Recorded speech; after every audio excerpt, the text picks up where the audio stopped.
বিয়ের পর থেকেই আমার আর আমার হাজবেন্ডের ওই রোজকার সমস্যা প্রায় লেগেই থাকে। মানে মানুষের রোজকার দৈনন্দিন জীবনযাপন করতে গেলে যেমন ছোটোখাটো অশান্তি লেগে থাকে তেমন। তবে আমাদের মধ্যে ভালোবাসার অভাবও নেই। সংসার করতে গেলে এমন ছোটোখাটো অশান্তি প্রায় সব ঘরেই লেগেই থাকে। যাই হোক, সেদিন আমাদের মধ্যে তুমুল অশান্তি লেগেছে, আর অশান্তিটা এবার যেন চরম পর্যায়ে। আমি মনে মনে ঠিক করলাম, না, এই বাড়িতে আর থাকবো না। তাই এলোমেলোভাবে জিনিসপত্র গুছিয়ে নিয়ে আমি তাড়াতাড়ি বাপের বাড়ির উদ্দেশ্যে রওনা হলাম। আর আসার সময় হাজবেন্ডকে জোরে চিৎকার করে বলে আসলাম, আমি কখনোই তোমার কাছে আর ফিরে আসবো না। এই বাড়িতে আমি আর থাকবো না, তোমার সাথে সংসার করবও না। সেই মুহূর্তে আমার হাজবেন্ড সেদিন আমাকে আর আটকাতেও আসেনি, চুপচাপ শুধু আমার কর্মকাণ্ড দেখে যাচ্ছিল। যাই হোক, বাপের বাড়িতে পৌঁছালাম। বাপের বাড়িতে পৌঁছানোর সঙ্গে সঙ্গেই আমার দাদা আমাকে বলে উঠল, কিরে তুই হঠাৎ এখন?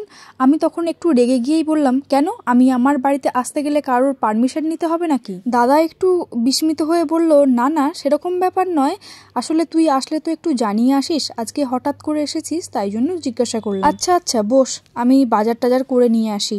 ওদিক থেকে আমার বৌদি তখন আমার গলা শুনে বলল, শুধুমাত্র বোন আসলেই বাজারে যেতে ইচ্ছে হয়, আমার বাবা মা আসলে তো বাজারে যাওয়ার নামই করো না। তা যাই হোক, তোমার বোন, তুমি খাওয়াতেই পারো। তা টাকাটা কোথা থেকে আসলো শুনি? ছেলে মেয়ের স্কুলের ফিটা দিয়েই তারপরে বাজারে যাচ্ছ বুঝি? বৌদির কথা শুনে আমি মোটামুটি একটু স্তব্ধ হয়ে দাঁড়িয়ে রইলাম। দাদা তখন বলে, আরে ওসব বলছো কেন, আমার বোন যা আছে ঘরে সেটাই খেয়ে নেবে, আলাদা করে আর কোনো বাজার করতে হবে না। এরপরে পাশের ঘর থেকে মা এসে বলল, ও তুই এসেছিস মা, আচ্ছা আয়, সকালের খাবার খেয়ে এসেছিস তো নাকি খেয়ে আসিসনি? আমাদের কিন্তু সকালের খাবার খাওয়া হয়ে গেছে, তুই যদি না খেয়ে আসিস তাহলে একটু তোকে তেল জল মুড়ি মাখিয়ে দিতে পারি। আবার তুই না বলে এসেছিস, আগে বললে দাদা না হয় বাজারটা করেই রাখতো। আর তাছাড়া আমাদের রান্না প্রায় শেষের মুখে। এই সমস্ত কথা শুনে আমার বুকটা প্রায় কেঁপে উঠল।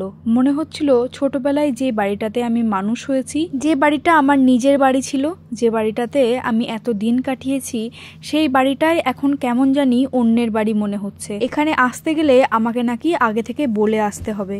ভিতরে কান্নাটা চেপে রেখে আমি বললাম, না না মা, থাক, দাদাকে বাজারে যেতে হবে না, আমি এই পথেই যাচ্ছিলাম, মনে হলো একবার তোমাদের সাথে দেখা করে যাই, তাই দেখা করতে এলাম। আমার জন্য বাজার বা রান্না বান্না কিছুই করতে হবে না, আমি একবার এলাম জাস্ট দেখা করে আবার এক্ষুনিই চলে যাব। মা বলল, চলে যাবে এখনই? আমি বললাম, হ্যাঁ হ্যাঁ, এখনই যাব মা, এখন তাহলে আমি আসি, মাঝে মধ্যে আমাদের বাড়ি একটু ঘুরে এসো মা। আর কোনো দিকে না তাকিয়ে সোজা ছুটে চলে আসলাম স্বামীর ঘরে।